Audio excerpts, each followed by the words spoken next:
साथियों, हमने कहा था 21 मार्च हिंदुस्तान की सियासत का एक बहुत बड़ा दिन था और 21 तारीख से चीजें बदलनी शुरू हुई। आज 2 अप्रैल को मंगलवार के दिन आज देश की सबसे बड़ी अदालत सुप्रीम कोर्ट के 3 जज बेंच ने आम आदमी पार्टी के सांसद माननीय संजय सिंह जी की बेल सुनी और खुद जज साहब उसके अंदर कुछ प्रश्न केंद्र सरकार से पूछ रहे थे, जिसके जवाब केंद्र सरकार ईडी के पास नहीं थे।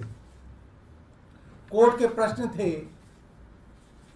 आप कह रहे हैं कि दिनेश अरोड़ा ने इस दौरान जेल में बंद होने के बाद, जेल में रहते हुए, सरकारी गवाह बनने के बाद उसके 10 बार बयान लिए गए। 10 बार। उन 10 बयानों में संजय सिंह जी के बारे में कोई बात नहीं कही गई। 10 बार के बयानों में। उसके बाद दिनेश अरोड़ा को दोबारा गिरफ्तार किया जाता है और उससे 11वां बयान लिया जाता है। 11वें बयान के अंदर वो एक बहुत ही गोलमोल सी बात कहता है कि मेरे एक आदमी ने संजय सिंह के एक आदमी को 1 करोड़ रुपए 2 बार दिए। सिर्फ ये बयान है।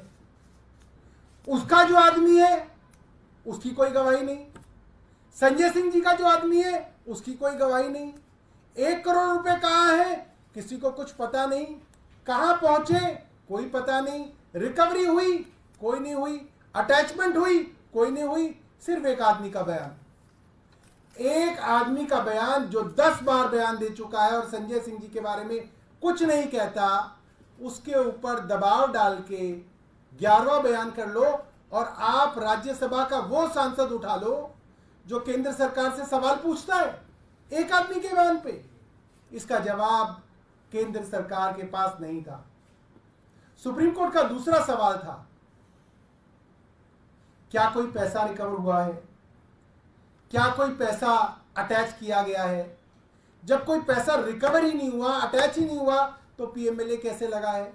इसका कोई जवाब ईडी के पास नहीं था, केंद्र सरकार के पास नहीं था। अंततः सुप्रीम कोर्ट ने यह कहा कि यह कैसे मान लिया जाए कि एक गवाह ने 11 बयान दिए, उसमें से 10 आप कूड़े के कचरे के डब्बे में डाल दोगे और एक बयान आप जो उन्होंने संजय सिंह के खिलाफ दिया उसको आप दे दोगे कोर्ट में।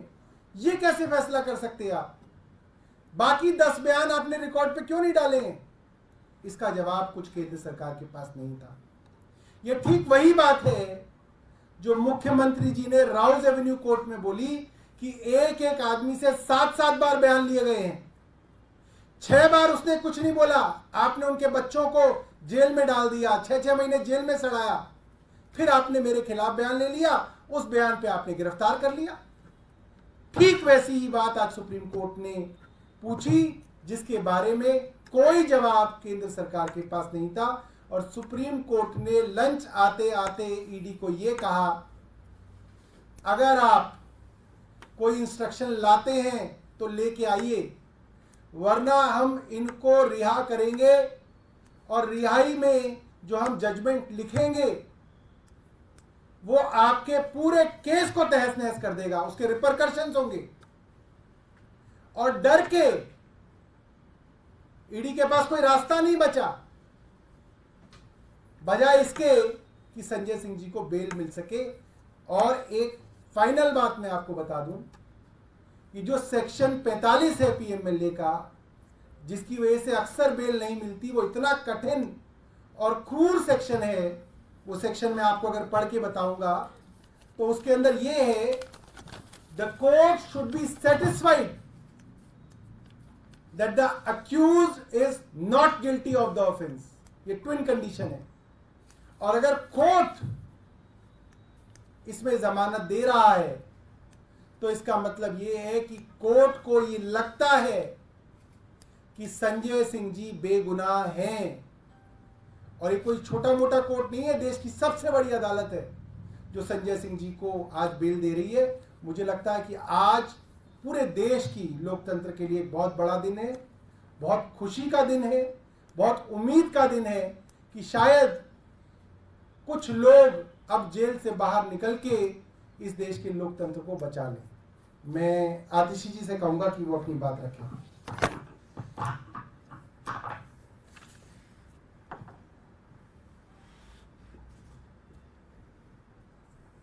आज संजय सिंह जी की जमानत ने साबित कर दिया कि आखिरकार जीत सत्य की ही होती है।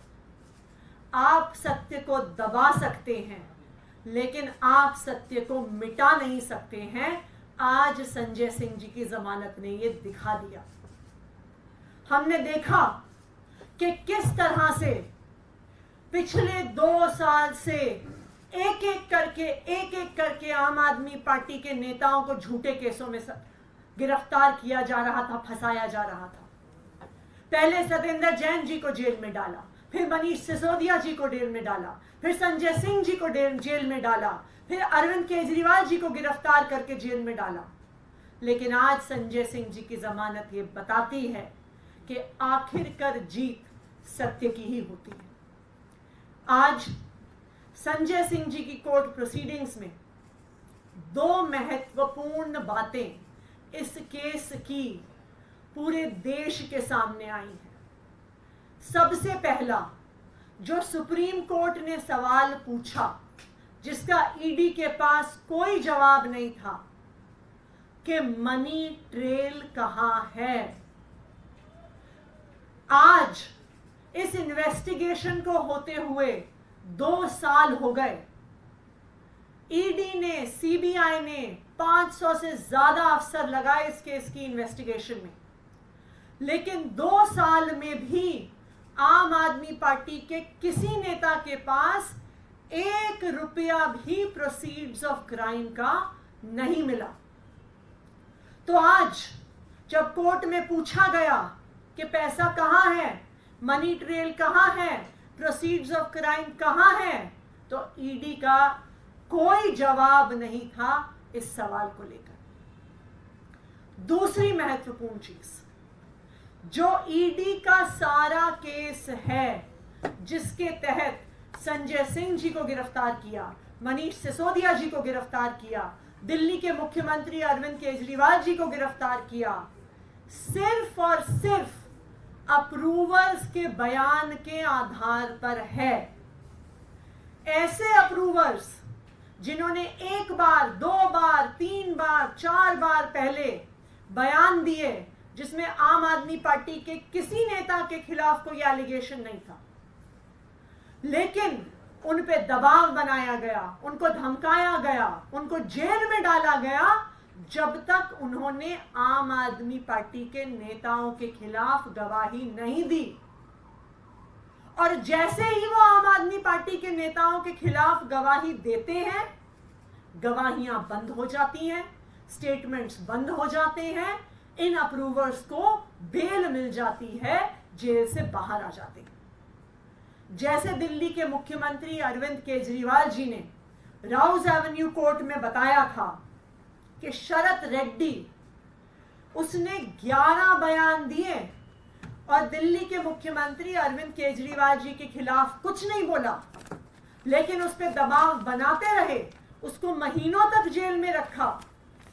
जब आखिरकार टूट कर, हार कर उसने अरविंद केजरीवाल जी के खिलाफ बयान दे दिया तो उसको तुरंत बेल मिल गई। राघव मगुंटा रेड्डी, उसने 6 बयान दिए जिसमें उसने अरविंद केजरीवाल के खिलाफ कुछ नहीं बोला, लेकिन उसे गिरफ्तार किया, उसे 6 महीने जेल में रखा। जब वो टूट गया, उससे 7वां बयान अरविंद केजरीवाल के खिलाफ लिया, उसके बाद कोई बयान नहीं हुआ। उसके बाद राघव मगुंटा को बेल मिल गई। राघव मगुंटा के फादर मगुंटा श्रीनिवासलू रेड्डी, उन्होंने 2 बयान दिए जिसमें अरविंद केजरीवाल का नाम नहीं लिया, लेकिन जब 6 महीने तक बेटा जेल में रहा तो वो पिता उसके टूट गए और उन्होंने अरविंद केजरीवाल के खिलाफ बयान दे दिया। बेटे को बेल मिल गई, उसके बाद कोई बयान नहीं हुआ। उसी तरह से आज संजय सिंह जी के केस में दिनेश अरोड़ा के बयान के बारे में कई सवाल उठे। सुप्रीम कोर्ट ने भी ईडी से पूछा कि 10 बयान दिनेश अरोड़ा ने दिए जिसमें उसने संजय सिंह के खिलाफ कुछ नहीं बोला। फिर एक 11वां बयान हुआ जिसमें जब वो संजय सिंह के खिलाफ बयान देते हैं तो उसके बाद बयान होने बंद हो जाते हैं। तो आज सुप्रीम कोर्ट के सामने ईडी का पर्दाफाश हो गया जब उनसे पूछा गया कि पहले 10 बयान आपने सामने क्यों नहीं रखे? 11वें बयान में ऐसा क्या था कि आपने सिर्फ एक बयान मांगा? उसके बाद आपने बयान क्यों नहीं लिए? तो आज ये पूरे देश को पता चल गया कि ये तथाकथित शराब घोटाला सिर्फ और सिर्फ अप्रूवर्स के, सरकारी गवाहों के दबाव पूर्वक लिए गए झूठे बयानों के आधार पर खड़ा हुआ है। आज जो ईडी का पर्दाफाश हुआ है पूरे देश के सामने, अब हम ये उम्मीद करते हैं कि इस केस में जो एक मनी ट्रेल है उसको अब ईडी इन्वेस्टिगेट करेगी, उसकी जांच करेगी। जो शराब कारोबारी शरद चंद्र रेड्डी ने 55 करोड़ रुपया भारतीय जनता पार्टी को दिया, जो इस केस की इकलौती एस्टैब्लिश्ड मनी ट्रेल है, उसकी ईडी जांच करेगी। उस पे ईडी अपनी एफआईआर फाइल करेगी, भारतीय जनता पार्टी को आरोपी बनाएगी और भारतीय जनता पार्टी के राष्ट्रीय अध्यक्ष को गिरफ्तार करेगी और उनसे पूछताछ करेगी, क्योंकि मनी ट्रेल अगर इस पूरे केस में कोई है तो वो शराब कारोबारी शरद रेड्डी से भारतीय जनता पार्टी तक है। अब मैं माइक जैस्मिन जी को दूंगी कि वो अपनी बात रखें।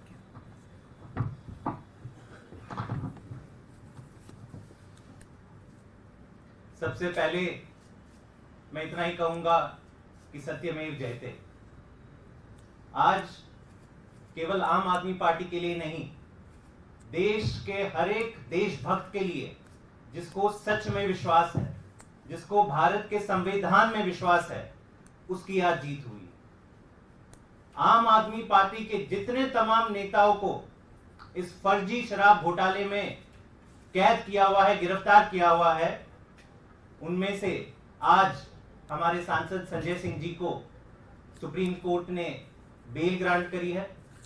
और मैं इतना ही कहूंगा कि पिछले 2 सालों से जो भाजपा ने एक झूठों का पहाड़ बनाया हुआ था, हर तरह का प्रोपेगेंडा चलाया था कि बहुत बड़ा शराब घोटाला हो गया है और फला फला व्यक्ति ने फला फला कहा इसलिए बड़ा घोटाला हो गया है, उसका पर्दाफाश आज हुआ। मैं दावे के साथ कहता हूं कि दिल्ली का कथित शराब घोटाला इतिहास के पन्नों में दर्ज होगा कि कैसे एक इतनी शक्तिशाली पार्टी ने केंद्र सरकार के तमाम इंस्टीट्यूशंस, ईडी, सीबीआई, अपने तमाम सरकारी तंत्र को इस्तेमाल करते हुए एक छोटी सी पार्टी को क्रश करने की कैसे कोशिश की है। 2 साल से इन्वेस्टिगेशन चल रही है। 2 साल से हम पूछ रहे हैं कि अगर आप कह रहे हैं इतना बड़ा घोटाला हुआ है तो मनी ट्रेल कहां है? कोई जवाब नहीं है भाजपा के पास।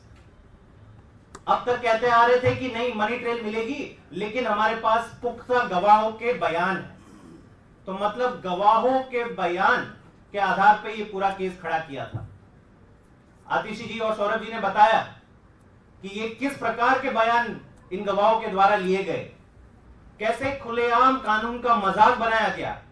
आपसे हम तब तक बयान लिया करेंगे, आपको तब तक जेल में डालोगे जब तक आप एक आम आदमी पार्टी के बड़े नेता का नाम नहीं लेते। तो किसी ने किसी का नाम लिया, किसी ने किसी का नाम लिया। कई विटनेसेस तो खुद कोर्ट में जाके बोल चुके हैं कि हमें डराया जा रहा है, हमको धमकाया जा रहा है, किसी के तो कान के पर्दे फट गए हैं, खून बहा है, हमारे परिवार को भी प्रेशर किया जा रहा है, ये सारी चीज विटनेसेस ने खुद कोर्ट के सामने रखी है। और यही सारी चीजों को ध्यान में रखकर आज का ऐतिहासिक निर्णय माननीय सुप्रीम कोर्ट ने लिया है। अब जब से ये निकल के आया है पिछले कई दिनों से, एक एक करके सारे बयान इनके जो फर्जी निकले हैं, तो इसका जवाब भाजपा के पास नहीं। हम हर दिन उनके नेताओं के बयान सुनते हैं। पहले कहते थे नहीं, इतने हमारे पास सरकारी गवाहों के बयान हैं। पिछले कुछ दिनों से उनका रुख बदल गया है। जब आप उनको पूछते हो कि शरद रेड्डी का क्या मतलब है, उसके 55 करोड़ का क्या एक्सप्लेनेशन है, तो चुप हो जाते हैं पूरी तरह से भाजपाई। जब हम पूछते हैं कि मकुंटा रेड्डी, जिनके बयान पे आपने अरविंद केजरीवाल जी को अंदर कर दिया, उसको एनडीए का टिकट कैसे दे दिया, वो मोदी जी का पोस्टर लगा के प्रचार कर रहे हैं लोकसभा चुनाव में, और उनके बयान के आधार पर आपने एक सिटिंग मुख्यमंत्री को अंदर बंद कर दिया, तो चुप हो जाते हैं भाजपाई। जवाब केवल एक आता है, अरे भाई साहब ये सारे तर्क देने हैं तो कोर्ट में दीजिए ना, कोर्ट से आपको बेल क्यों नहीं मिल रही।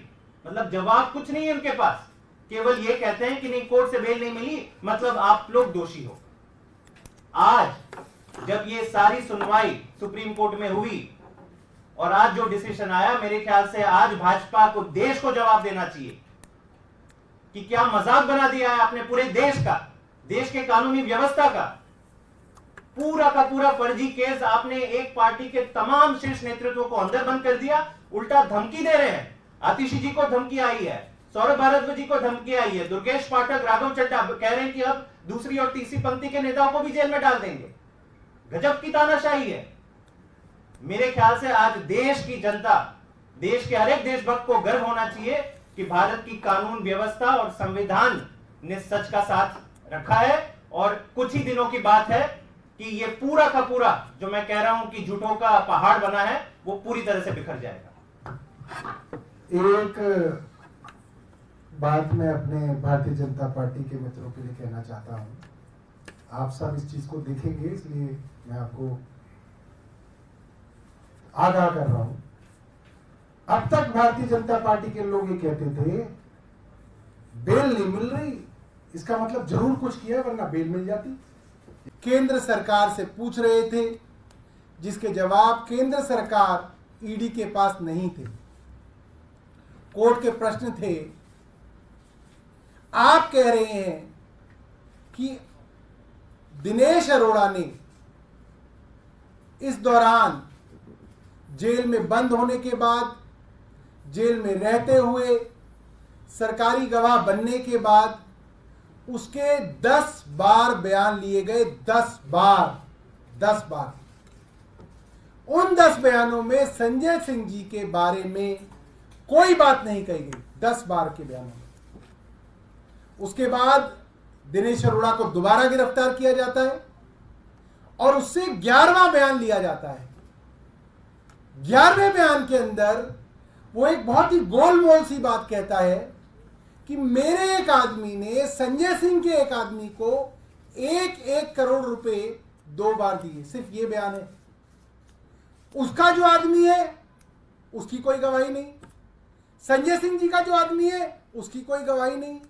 1 करोड़ रुपए कहाँ है किसी को कुछ पता नहीं, कहाँ पहुंचे कोई पता नहीं, रिकवरी हुई कोई नहीं हुई, अटैचमेंट हुई कोई नहीं हुई। सिर्फ एक आदमी का बयान, एक आदमी का बयान जो 10 बार बयान दे चुका है और संजय सिंह जी के बारे में कुछ नहीं कहता, उसके ऊपर दबाव डाल के 11वां बयान कर लो और आप राज्यसभा का वो सांसद उठा लो जो केंद्र सरकार से सवाल पूछता है एक आदमी के बयान पे। इसका जवाब केंद्र सरकार के पास नहीं था। सुप्रीम कोर्ट का दूसरा सवाल था, क्या कोई पैसा रिकवर हुआ है, क्या कोई पैसा अटैच किया गया है। जब कोई पैसा रिकवर ही नहीं हुआ, अटैच ही नहीं हुआ, तो पीएमएलए कैसे लगा है। इसका कोई जवाब ईडी के पास नहीं था, केंद्र सरकार के पास नहीं था। अंततः सुप्रीम कोर्ट ने यह कहा कि यह कैसे मान लिया जाए कि एक गवाह ने 11 बयान दिए, उसमें से 10 आप कूड़े के कचरे के डब्बे में डाल दोगे और एक बयान आप जो उन्होंने संजय सिंह के खिलाफ दिया उसको आप दे दोगे कोर्ट में? ये कैसे फैसला कर सकते हैं आप? बाकी 10 बयान आपने रिकॉर्ड पे क्यों नहीं डाले हैं? इसका जवाब कुछ केंद्र सरकार के पास नहीं था।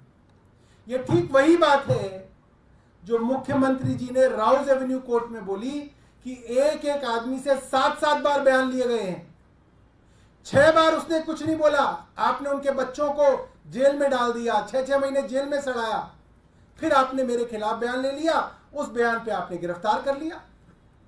ठीक वैसी ही बात आज सुप्रीम कोर्ट ने पूछी जिसके बारे में कोई जवाब केंद्र सरकार के पास नहीं था, और सुप्रीम कोर्ट ने लंच आते आते ईडी को यह कहा, अगर आप कोई इंस्ट्रक्शन लाते हैं तो लेके आइए, वरना हम इनको रिहा करेंगे और रिहाई में जो हम जजमेंट लिखेंगे वो आपके पूरे केस को तहस नहस कर देगा, उसके रिपरकशंस होंगे। और डर के ईडी के पास कोई रास्ता नहीं बचा, बजाय इसके कि संजय सिंह जी को बेल मिल सके। और एक फाइनल बात मैं आपको बता दूं कि जो सेक्शन 45 है पीएमएलए का, जिसकी वजह से अक्सर बेल नहीं मिलती, वो इतना कठिन और क्रूर सेक्शन है। वो सेक्शन मैं आपको अगर पढ़ के बताऊंगा तो उसके अंदर ये है, the court should be satisfied that the accused is not guilty of the offence. ये ट्विन कंडीशन है। और अगर कोर्ट इसमें जमानत दे रहा है तो इसका मतलब यह है कि कोर्ट को ये लगता है कि संजय सिंह जी बेगुनाह हैं। और ये कोई छोटा मोटा कोर्ट नहीं है, देश की सबसे बड़ी अदालत है जो संजय सिंह जी को आज बेल दे रही है। मुझे लगता है कि आज पूरे देश की लोकतंत्र के लिए एक बहुत बड़ा दिन है, बहुत खुशी का दिन है, बहुत उम्मीद का दिन है कि शायद कुछ लोग अब जेल से बाहर निकल के इस देश के लोकतंत्र को बचा लें। मैं आतिशी जी से कहूंगा कि वो अपनी बात रखें।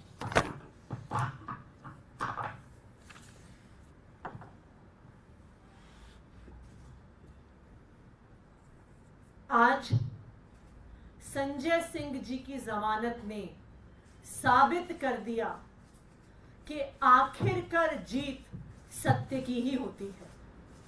आप सत्य को दबा सकते हैं लेकिन आप सत्य को मिटा नहीं सकते हैं। आज संजय सिंह जी की जमानत ने यह दिखा दिया। हमने देखा कि किस तरह से पिछले 2 साल से एक एक करके आम आदमी पार्टी के नेताओं को झूठे केसों में गिरफ्तार किया जा रहा था, फंसाया जा रहा था। पहले सत्येंद्र जैन जी को जेल में डाला, फिर मनीष सिसोदिया जी को जेल में डाला, फिर संजय सिंह जी को जेल में डाला, फिर अरविंद केजरीवाल जी को गिरफ्तार करके जेल में डाला। लेकिन आज संजय सिंह जी की जमानत ये बताती है कि आखिरकार जीत सत्य की ही होती है। आज संजय सिंह जी की कोर्ट प्रोसीडिंग्स में 2 महत्वपूर्ण बातें इस केस की पूरे देश के सामने आई हैं। सबसे पहला, जो सुप्रीम कोर्ट ने सवाल पूछा जिसका ईडी के पास कोई जवाब नहीं था कि मनी ट्रेल कहां है। आज इस इन्वेस्टिगेशन को होते हुए 2 साल हो गए। ईडी ने, सीबीआई ने 500 से ज्यादा अफसर लगाए इस केस की इन्वेस्टिगेशन में, लेकिन 2 साल में भी आम आदमी पार्टी के किसी नेता के पास 1 रुपया भी प्रोसीड्स ऑफ क्राइम का नहीं मिला। तो आज जब कोर्ट में पूछा गया कि पैसा कहां है, मनी ट्रेल कहां है, प्रोसीड्स ऑफ क्राइम कहां है, तो ईडी का कोई जवाब नहीं था इस सवाल को लेकर। दूसरी महत्वपूर्ण चीज, जो ईडी का सारा केस है जिसके तहत संजय सिंह जी को गिरफ्तार किया, मनीष सिसोदिया जी को गिरफ्तार किया, दिल्ली के मुख्यमंत्री अरविंद केजरीवाल जी को गिरफ्तार किया, सिर्फ और सिर्फ अप्रूवर्स के बयान के आधार पर है।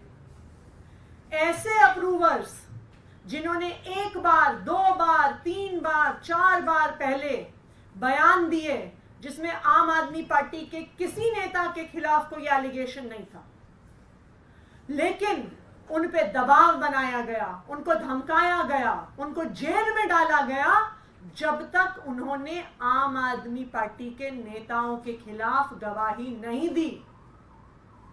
और जैसे ही वो आम आदमी पार्टी के नेताओं के खिलाफ गवाही देते हैं, गवाहियां बंद हो जाती हैं, स्टेटमेंट्स बंद हो जाते हैं, इन अप्रूवर्स को बेल मिल जाती है, जेल से बाहर आ जाते हैं। जैसे दिल्ली के मुख्यमंत्री अरविंद केजरीवाल जी ने राउज एवेन्यू कोर्ट में बताया था कि शरत रेड्डी, उसने 11 बयान दिए और दिल्ली के मुख्यमंत्री अरविंद केजरीवाल जी के खिलाफ कुछ नहीं बोला, लेकिन उस पर दबाव बनाते रहे, उसको महीनों तक जेल में रखा। जब आखिरकार टूट कर, हार कर उसने अरविंद केजरीवाल जी के खिलाफ बयान दे दिया तो उसको तुरंत बेल मिल गई। राघव मगुंटा रेड्डी, उसने 6 बयान दिए जिसमें उसने अरविंद केजरीवाल के खिलाफ कुछ नहीं बोला, लेकिन उसे गिरफ्तार किया, उसे 6 महीने जेल में रखा। जब वो टूट गया, उससे 7वां बयान अरविंद केजरीवाल के खिलाफ लिया, उसके बाद कोई बयान नहीं हुआ। उसके बाद राघव मगुंटा को बेल मिल गई। राघव मगुंटा के फादर मगुंटा श्रीनिवासलू रेड्डी, उन्होंने 2 बयान दिए जिसमें अरविंद केजरीवाल का नाम नहीं लिया, लेकिन जब 6 महीने तक बेटा जेल में रहा तो वो पिता उसके टूट गए और उन्होंने अरविंद केजरीवाल के खिलाफ बयान दे दिया। बेटे को बेल मिल गई, उसके बाद कोई बयान नहीं हुआ। उसी तरह से आज संजय सिंह जी के केस में दिनेश अरोड़ा के बयान के बारे में कई सवाल उठे। सुप्रीम कोर्ट ने भी ईडी से पूछा कि 10 बयान दिनेश अरोड़ा ने दिए जिसमें उसने संजय सिंह के खिलाफ कुछ नहीं बोला। फिर एक 11वां बयान हुआ जिसमें जब वो संजय सिंह के खिलाफ बयान देते हैं तो उसके बाद बयान होने बंद हो जाते हैं। तो आज सुप्रीम कोर्ट के सामने ईडी का पर्दाफाश हो गया जब उनसे पूछा गया कि पहले 10 बयान आपने सामने क्यों नहीं रखे? 11वें बयान में ऐसा क्या था कि आपने सिर्फ एक बयान मांगा, उसके बाद आपने बयान क्यों नहीं लिए? तो आज ये पूरे देश को पता चल गया कि ये तथाकथित शराब घोटाला सिर्फ और सिर्फ अप्रूवर्स के, सरकारी गवाहों के दबाव पूर्वक लिए गए झूठे बयानों के आधार पर खड़ा हुआ है। आज जो ईडी का पर्दाफाश हुआ है पूरे देश के सामने, अब हम ये उम्मीद करते हैं कि इस केस में जो एक मनी ट्रेल है उसको अब ईडी इन्वेस्टिगेट करेगी, उसकी जांच करेगी। जो शराब कारोबारी शरद चंद्र रेड्डी ने 55 करोड़ रुपया भारतीय जनता पार्टी को दिया, जो इस केस की इकलौती एस्टैब्लिश्ड मनी ट्रेल है, उसकी ईडी जांच करेगी। उस पे ईडी अपनी एफआईआर फाइल करेगी, भारतीय जनता पार्टी को आरोपी बनाएगी और भारतीय जनता पार्टी के राष्ट्रीय अध्यक्ष को गिरफ्तार करेगी और उनसे पूछताछ करेगी, क्योंकि मनी ट्रेल अगर इस पूरे केस में कोई है तो वो शराब कारोबारी शरद रेड्डी से भारतीय जनता पार्टी तक है। अब मैं माइक जैस्मिन जी को दूंगी कि वो अपनी बात रखें।